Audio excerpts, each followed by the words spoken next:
Ogni gruppo ha partecipato con i propri colori e il proprio stendardo. Si è tenuto a Favara il 27° Cammino di Fraternità, un incontro che ha radunato i membri delle confraternite della diocesi di Agrigento. 48 in totale le confraternite presenti all'interno della diocesi agrigentina, 25 quelle presenti ieri nella città dell'Agnello Pasquale. A fare gli onori di casa e a ospitare i confrati sono stati i membri della confraternita della Santa Croce del Calvario, coordinati dal decano Rosario Sutera Sardo. Di buon mattino si sono organizzati chi all'accettazione e alla registrazione degli ospiti, chi per offrire loro la colazione. Il momento iniziale si è tenuto presso Piazza Don Giustino e la chiesa San Giuseppe Artigiano, dove si è tenuto anche un momento di preghiera, seguito dai saluti ed una riflessione sul tema delle confraternite, del ruolo che hanno all'interno della Chiesa e dell'importanza del contributo che i giovani possono dare a questa realtà.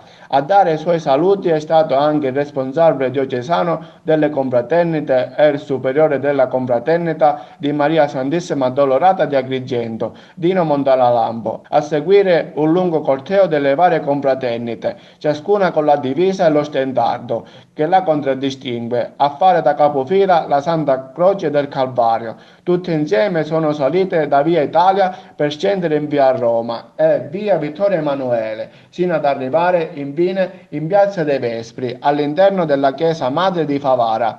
Verso mezzogiorno poi la celebrazione eucaristica presieduta dall'arcivescovo Francesco Montenegro, che ha affrontato il tema della pietà popolare e della vocazione iniziale per la quale sono nate le confraternite, invitando i presenti a un ritorno a questi valori cristiani per il bene della Chiesa e delle comunità.